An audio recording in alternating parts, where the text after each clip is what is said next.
How can India balance its strategic partnership with the US? The coming of Mr. Trump as a new president of the USA? Was it ever capital of Maratha Kingdom? What do you understand by reflection? What is parliamentary behavior? There is a procedure established by law and due process of law. What is the basic difference between that?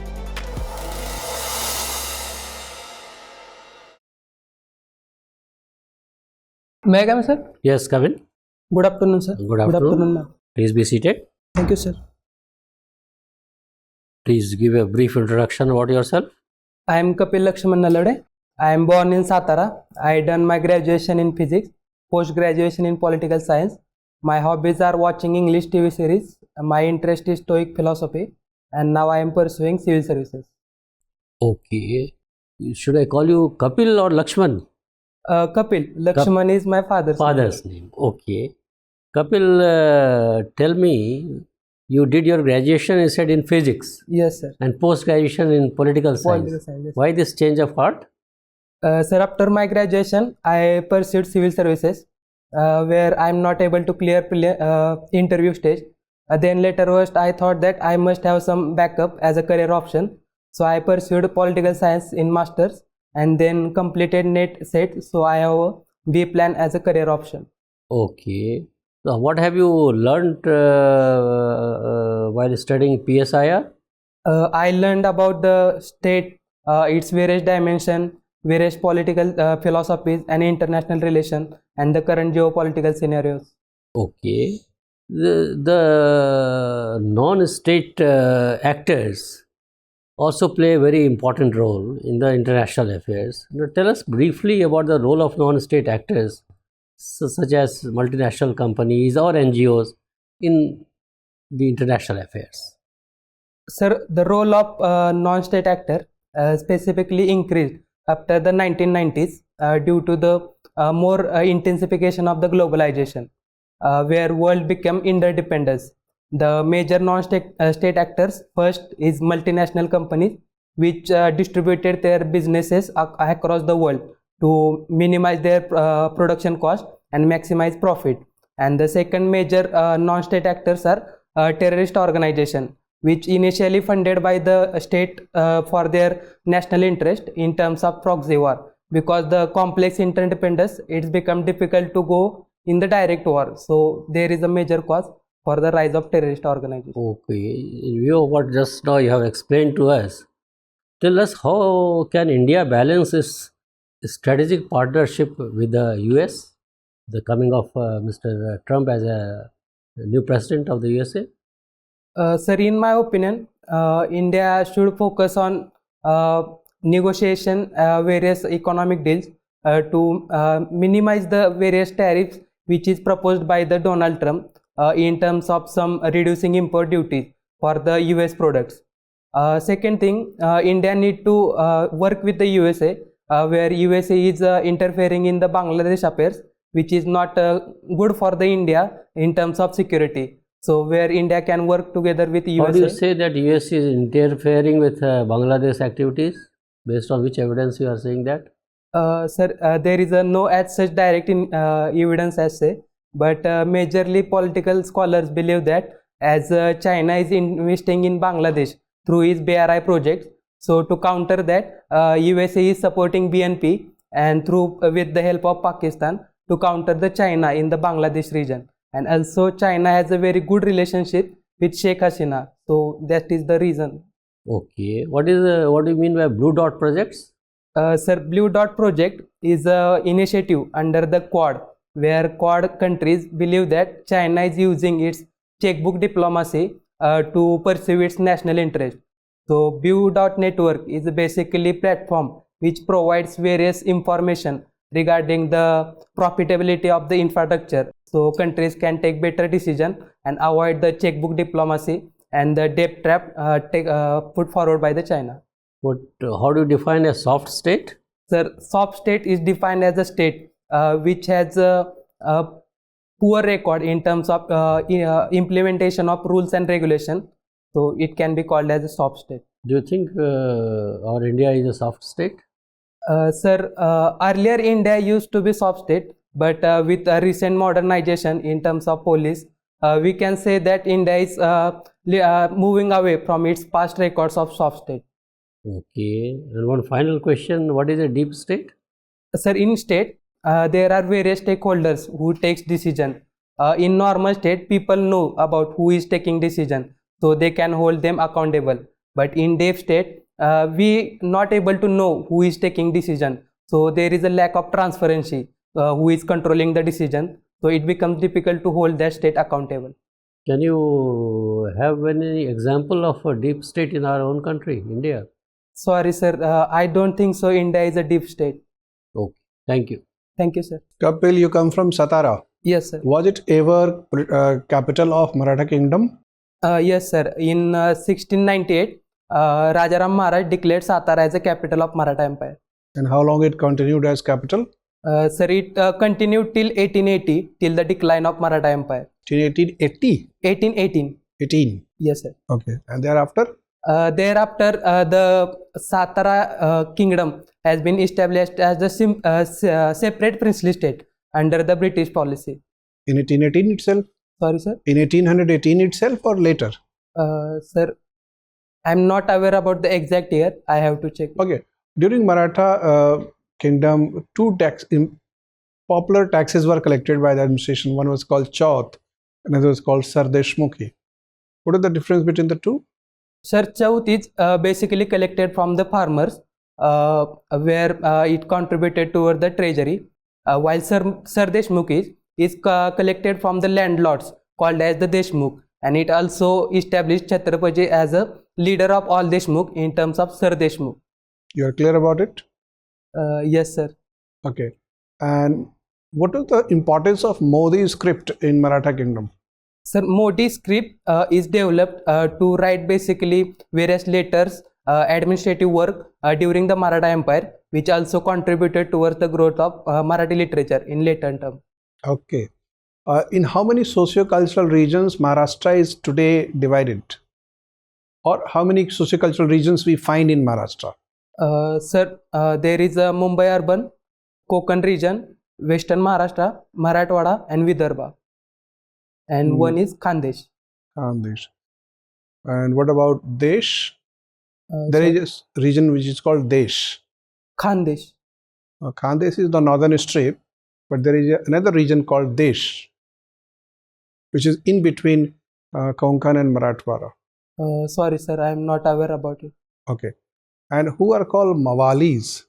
Sir, in terms of freedom movement, Mawalis are the basically moderates who pursued the philosophy of constitutionalism to pursue the goals regarding the liberty and freedom movements. What is the literal meaning of Mawal? Mawal in terms of who person who is soft, who is kind, so he called as Mawal. Okay. And do you think that capital of India should be now shifted from Delhi to maybe Nagpur? Sir, in my opinion, Delhi has been well established with in terms of its infrastructure, and now we are also focusing on the security in terms of Project Kusha for the Delhi. Shifting it towards the Nagpur will have much infrastructure cost and other related disruption. So in my opinion, I think Delhi will be the best capital and we should have more investment in Delhi itself. But the location would be central. Nagpur is centrally located in India. Yes, sir, it's centrally located, but Delhi has considered as a capital since ancient time, and people No, in medieval times, sir. Sorry, sir. only 1911 Britishers made it capital. And climatically also Nagpur is having a pleasant climate. It's one of the cleanest cities in India. But sir, there is too much cost involved in that, and Okay, fine. Thank you. Thank you, sir. Kapil. Yes, ma'am. Kapil, I could see from your DAF that your one of the hobbies lies in the interest of philosophy of Stoicism. Yes, ma'am. So what exactly it is?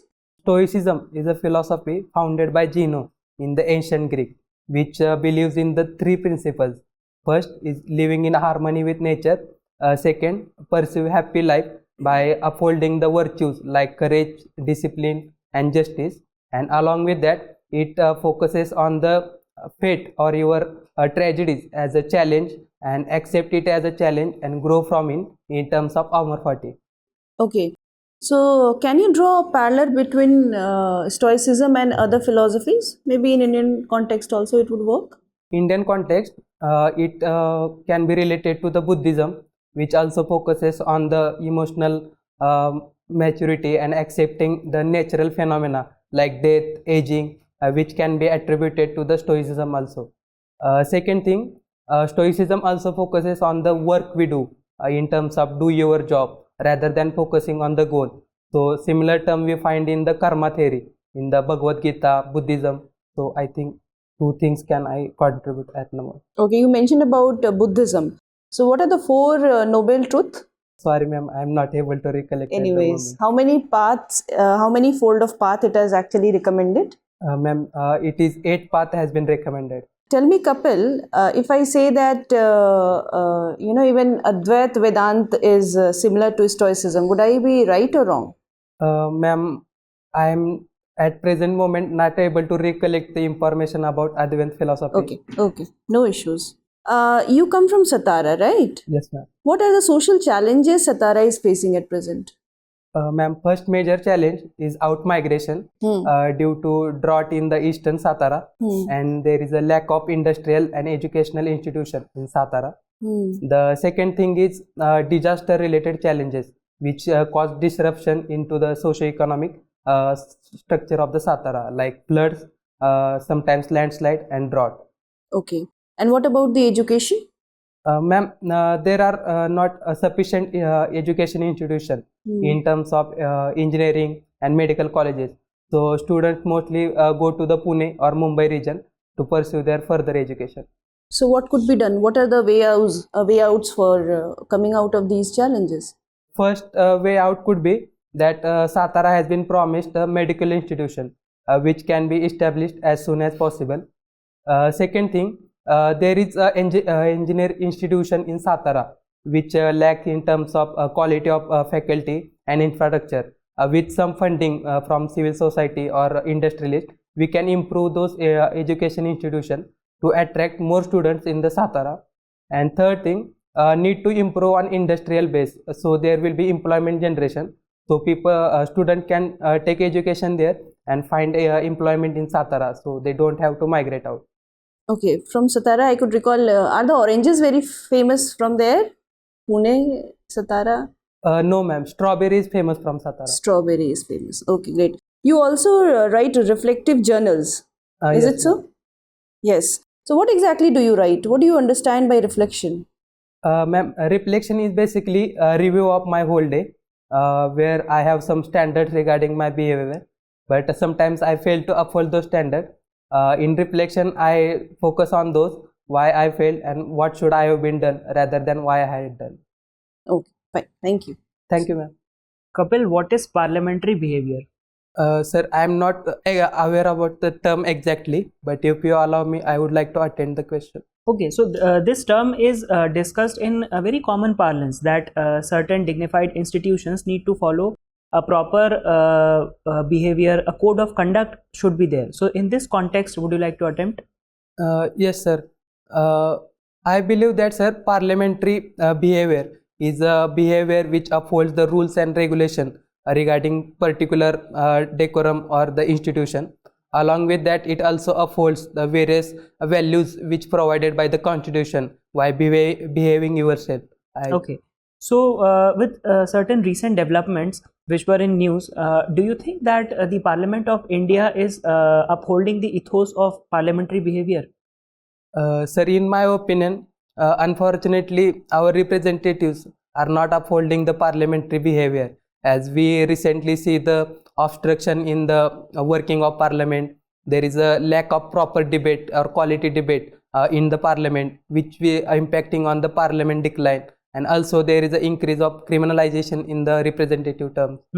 So in this context, the anti-defection law holds a key importance. The chair is responsible for maintaining the orderly functioning of the house, and some of the political thinkers believe that the position of the speaker or the chair in the other house is not neutral. and they allege that there are instances of biases. However, in reality, the chair might only be controlling the situation. So, how do you process and react to this entire situation? Sir, speaker behave neutrally in the most of the time, but during the critical times, like passing of money bill, where speaker certificate is money bill, along with that there is suspension of MPs, which prevented further discussion, and along with that there are some delays regarding decision regarding anti-defection of law. So during critical times, it has been seen that chair or speaker act as a little bit biased towards the political parties, because they mostly depend on the political parties to get elected or come into the parliament. So, would you like to give any suggestion so that we can make the chair impartial and maybe improve its functioning? Sir, one thing can we do is we should elect a speaker from 2/3 majority, where all parties should have consensus while deciding who will be the speaker. So I think without going outside parliament, we can decide speaker in itself.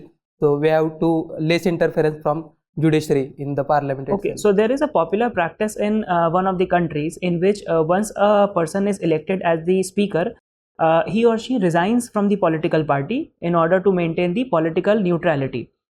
Do you think we should think maybe in this direction also? Yes, sir, we can think in that direction, but the question arises, what will we do in the next term, where a speaker will again go for the election, where he have to join again its political parties. So it against conflict of interest rises. Okay. Kapil, you were associated with electoral literacy also. Yes. So, what do you understand by electoral literacy? Sir, electoral literacy is basically awareness regarding the election process, its various facts and how process functions, and various rules and regulation regarding the election. So it helps in taking better decision while voting. Okay. So recently a bill regarding one nation, one election has been introduced in the parliament, and this is regarded as one of the biggest electoral reforms in the history of India. In the light of these reforms, what suggestions would you like to put forward so that we can also improve the level of awareness as far as the electorate is concerned, so that the result or the outcome that we get post elections is more unanimous? Sir, to create awareness regarding one nation, one election among the voters, we have to create awareness regarding there is a separate issue for national election and state election, so voters can decide better, because in most of the time seen as national issues dominate the state issues. Along with that, to create awareness, we have to create more awareness regarding that when the election will be done, the next election will be after 5 term or mid-term, so you have to choose carefully, because you will get the chance in next 5 terms only. So I think. Okay, Kapil, my last question to you. Corruption is one issue that we have been trying to solve since time immemorial, and till now we have not been able to find any stable solution to this problem. So do you think that now time has come that maybe we should include it as an accepted practice, because people are anyway giving bribes? So instead of calling it a bribe, maybe you can call it a premium fee in order to get the advantage of the services in maybe within a short span of time, like we already have dynamic pricing. Sir, even if corruption is prevalent in the institution, still there is a taboo regarding the corruption. If we legalize it or accept it, then it will further increase. So rather than accepting as a practice, we should take more measures to counter it, like transparency, participation of people in the political process or institutions. Along with that, we need to increase participation of civil society. So we have better countermeasure. Thank you. Thank you, sir. So Kapil, see, every individuals are human being first, enjoying human rights, Yes. whether primary rights or secondary rights. So if you look into, there exists National Human Rights Commission, which is a non-constitutional body. But at the same time, when it comes to the religion based or the caste based, there exists, that is National Commission for Minority, there exists National Commission for Scheduled Caste, Scheduled Tribes and Backward Classes. Also in terms of gender also, Women Commission is there. So why not these commission, which happens to be a constitutional body, to be under the constitutional body National Human Rights Commission? Means the National Human Rights Commission has to be made a constitutional body under which this constitutional body has to be made a non-constitutional body. What will, if it will be there? Sir, Indian Constitution has influenced by the nature of our society. Our society still has issues regarding caste issues and the major marginalization in terms of gender role. So those constitutionally protected bodies help in uplifting those issues and resolving those issues. If we convert them under the NHRC, so it will dilute their autonomy and they will majorly function as a human rights commission, while the issues like caste issues and the gender marginalization need special focus and special attention. So in my opinion, those bodies will perform better if they function autonomously. It means equity first before equality. Yes, sir, equity first. Okay. So it has been almost 3 decades, the Panchayati Raj being constitutional part of the things. Now, still has not achieved what it has to get.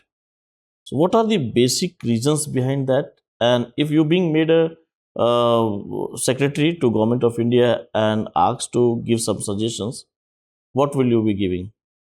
Sir, my first suggestion would be to increase funding for the PRIs and urban local bodies, so they can have better financial decision and better planning.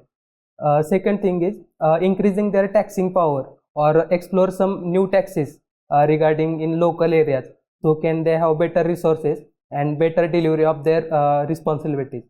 And third, we need to provide them technical assistance in form some kind of bureaucracy or services at the local level, so they can take better decision, decide better and plan better according to the local conditions. Anything else? Sir, there is also need of capacity building of representatives of PRI, so they can have better planning and decision making. Okay. So there is a procedure established by law and due process of law. What is the basic difference between that? The procedure established by law is basically focuses on following the rules and regulation, various steps given in the law. So if we follow the all laws, then we can say that we are upholding the procedure established by law. But when it comes to the due process of law, it has a wider connotation where it focuses on the principle it upholds, the liberty, human rights. So it is not just a fact that you have to follow the law.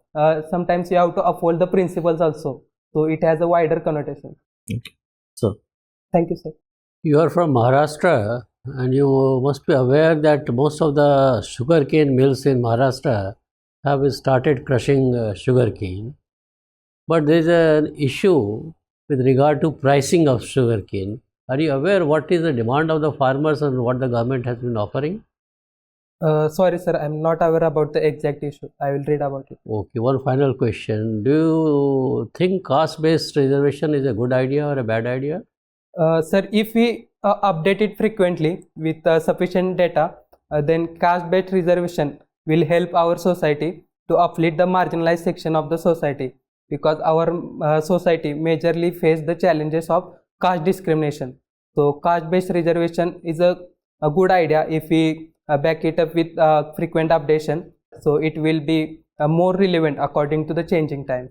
Okay, thank you very much. Your interview is over. You may go now. Thank you, sir. Thank you, ma'am.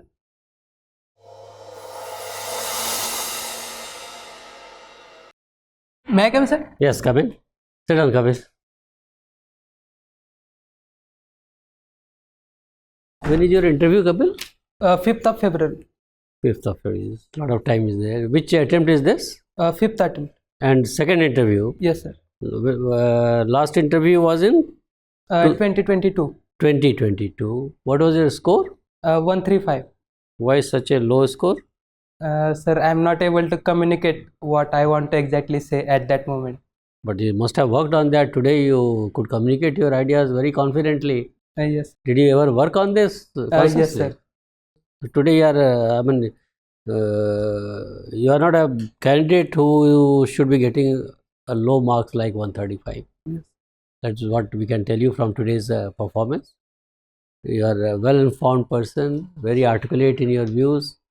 Answers were very crisp, to the point. Certain small problems are there. Make sure of this, because you have gone through this interview process once. You Yes. know how is the environment. I will not go into all that. Yes. Only thing is that let there be no compromise with your integrity. Yes.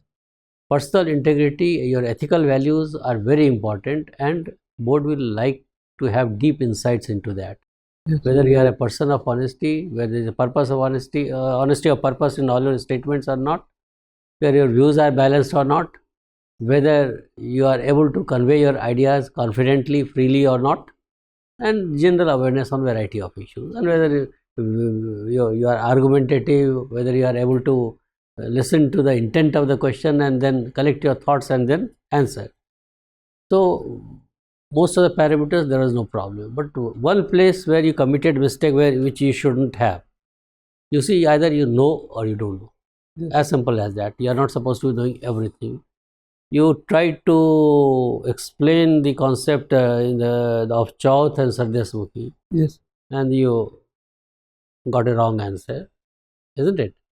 So if you are not very confident of Chauth, what exactly is Chauth, or what exactly is Sardesmukhi, or what who are Mawals? Yes. So there you strayed from, there you enter into the area of conjectures, making guesses. This one answer will pull you down like anything. Yes. Even if the rest of the answers they have handled very well, it will give an impression to the board that this man is in the habit of making guesses. Yes. As a future bureaucrat, as a future civil servant, you are not supposed to be jumping to conclusions. Yes. You have to be a patient listener. We have to be pros and cons of alternatives. We have to understand implications of the issue before taking a decision.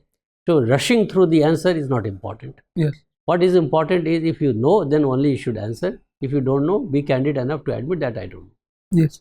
So this, keep it as a key point for you when you go for the interview, that under no circumstances, under no duress, you speak something which you don't know.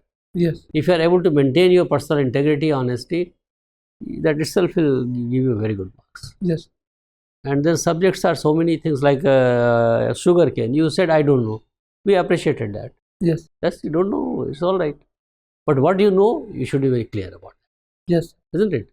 That's the only takeaway from today's interview. Yes. I will not get into other details, because you have gone through this process once. You know how it is, how interviews take place. But never ever compromise with your ethical values. Yes, sir. Anything you have in mind, if you want to ask us? Sir, regarding the hand gesture, should I limit? No, it's okay. It was nothing was irritating. Yes. You see, your tonal quality and the way you speak, it confirms that you are a boy from Maharashtra. Yes. That's good also in a way. Yes. That's good also that the local ethos is there in your language. Yes. That's good. Go ahead with that. Yes. And you are clear, confident, you are energetic, and your level of voice level, as we call it, was also good. So nothing to worry about that. You need not work on those things. You have to only be very, very careful about what you speak. Yes, sir. Once you are careful about that, because one mistake will cost you very dearly. Yes, sir. That should not happen. Yes, sir. Okay. Yes, sir. So all the best to you. Thank you, sir.